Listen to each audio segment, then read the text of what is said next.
Sorotan tajam dari Komisi 3 DPR RI terhadap tuntutan hukuman mati bagi Fandi, seorang anak buah kapal yang terseret kasus narkotika di Batam.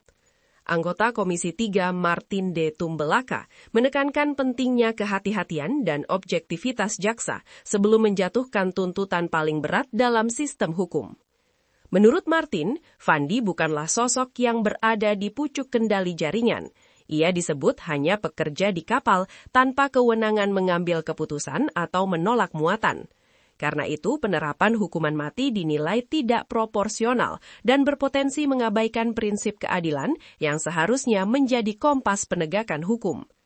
Komisi 3 bahkan mendorong evaluasi terhadap langkah jaksa yang langsung mengajukan tuntutan maksimal.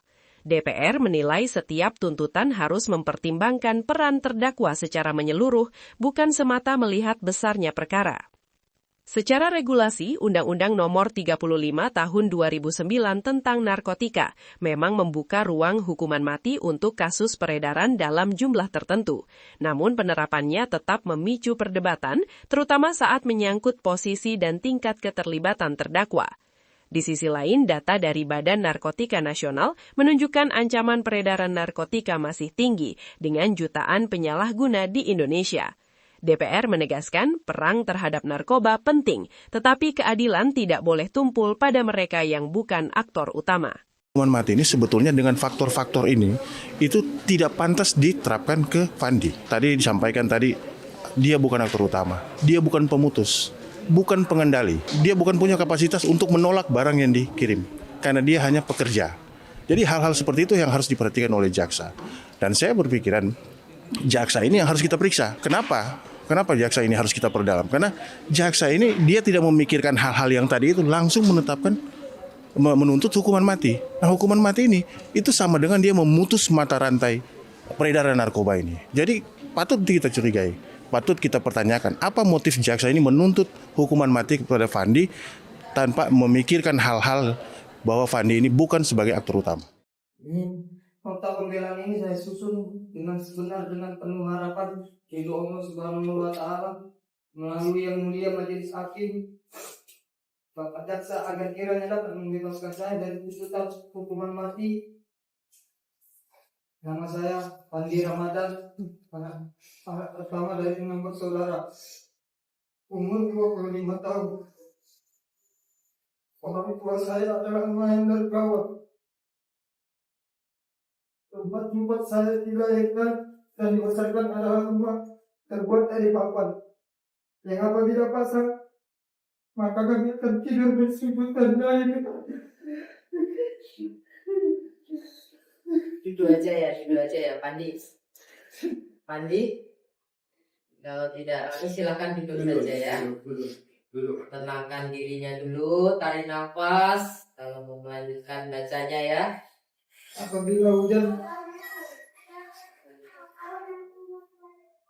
maka dari atap yang bocor ada air, dan air dari laut adalah bagian dari kehidupan sehari-hari kami.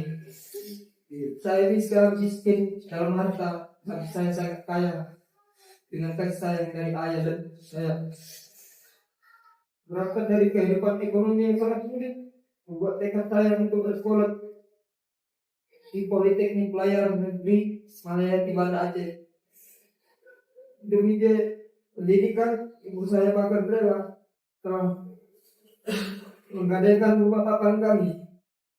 Selama menempuh pendidikan pelayaran, saya mengalami berjualan nasi goreng drama. Masa kutip kamar memiliki tuannya untuk bisa makan. Dan saya muliakan ibu dan bapak hakim, dan saya hormati bapak jaksa. Bermodalkan jasa yang telah saya pegang, pengalaman berlayar, kemudian saya peroleh informasi adanya kesempatan untuk berlayar ke luar negeri. Saya menyerahkan beberapa dokumen pelayaran dan ijazah kepada agen jaksa tenaga kerja perkapalan. Saya bercerita, menjelaskan dan berdiskusi dengan kedua orang tua saya tentang tawaran pekerjaan ini. Kedua orang tua saya mengetahui secara keseluruhan proses mencari pekerjaan, mulai dari mengajukan lamaran, mengurus surat-surat, hingga mengantar ke rumah Kapten Nasional Samosir. Tidak ada satupun pernyataan atau penjelasan yang saya terima yang mengatakan bahwa kapal akan mengangkut barang terlarang, yaitu narkotika. Selama hidup saya bahkan belum pernah melihat seperti apa barang tersebut. Sesuai dengan kontrak, maka posisi saya di dalam kapal Sea Dragon adalah bertanggung jawab atas mesin kapal.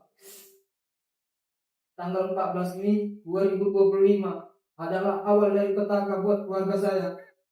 Hanya hari yang seharusnya hari bahagia saya, namun ini menjadi awal petaka. Saya mulai naik kapal Sea Dragon dalam pelayaran menuju Phuket, terjadi pemindahan barang dari kapal lain.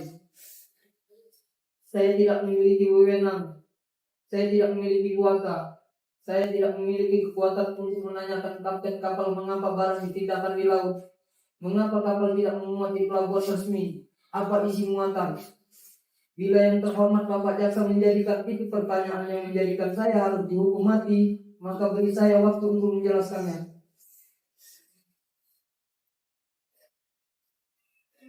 Saya ABK kapal yang baru bergabung, mustahil memiliki keberanian untuk bertanya. Saya tidak memiliki hak, tidak memiliki wewenang, tidak ada keberanian dan tidak memiliki pengalaman yang cukup untuk menelaah situasi pada saat itu. Perintah kapten wajib dilaksanakan, perintah kapten wajib dituruti. Itu adalah fakta dalam dunia pelayaran. Perintah yang saya terima untuk mengangkat kardus wajib saya turuti. Bertanya muatan itu apa, mengapa diangkat di laut, adalah pertanyaan yang tidak akan bisa saya ajukan. Dan saya yakin bila hal yang sama terjadi pada kita semua, ketika atasan memerintahkan, adakah anak buah akan berani menolak? Adakah bawahan yang akan berani bertanya mengapa? Apakah ada bawahan yang berani bertanya apa? Dan inilah yang membuat hati saya tersayat-sayat. Dinyatakan mengetahui yang sama sekali saya tidak mengetahui. Dinyatakan harusnya menolak di mana saya tidak punya hak untuk menolak. Dinyatakan harusnya memberikan informasi kepada siapa saya memberikan informasi. Laut yang hening menjadi kesaksian kebenaran. Yang saya muliakan Ibu dan Bapak Hakim, yang saya hormati Bapak Jaksa, saya ingin menegaskan bahwa 1. Saya tidak pernah terlibat atau dilibatkan mengenai apa muatan kapal, rute kapal dan pelabuhan mana akan mengangkut barang. Sehingga ketika ditanya mengapa mengangkut barang di tengah laut, maka saya tidak mengetahui hal tersebut. Apa isi muatan kapal, saya juga tidak mengetahui. 2. Saya bekerja sesuai dengan teks tupoksi saya sebagai ABK bagian mesin. Namun pada saat saya diminta untuk memindahkan kardus, saya tidak bisa untuk menolak. Dan saat itu saya dengan pikiran positif, itu adalah muatan yang tidak melanggar hukum. 3. Saya tidak memiliki motif atau alasan untuk terlibat dalam kegiatan ilegal seperti menyimpan narkotika. 4. Saya tidak pernah memiliki masalah atau pelanggaran hukum. Saya belum pernah terlibat dengan kasus hukum apapun karena saya hanya memikirkan bagaimana saya bekerja baik agar mendapatkan uang yang halal. 5. Saya memiliki rekam jejak yang baik dan telah menunjukkan komitmen saya untuk melakukan pekerjaan saya dengan baik. 6. Saya tidak menerima apapun selain pinjaman gaji saya sebagai ABK kapal yang diberikan nakoda kepada saya sebesar 8.200.000 lebih. Sebagai anak pertama, besar harapan kedua orang tua saya terhadap saya. Dan sebagai orang tua bagi adik-adik saya, juga besar harapan mereka terhadap saya. Demi Allah, saya tidak tahu masalah benda haram ini. Saya lebih baik lapar daripada saya harus bekerja di lingkaran hitam. Karena harga diri saya dan kedua orang tua saya, serta keluarga saya jauh lebih berharga dari apapun. Saya tidak sanggup mengkhianati dan melakukan hal-hal keji kepada kedua orang tua saya.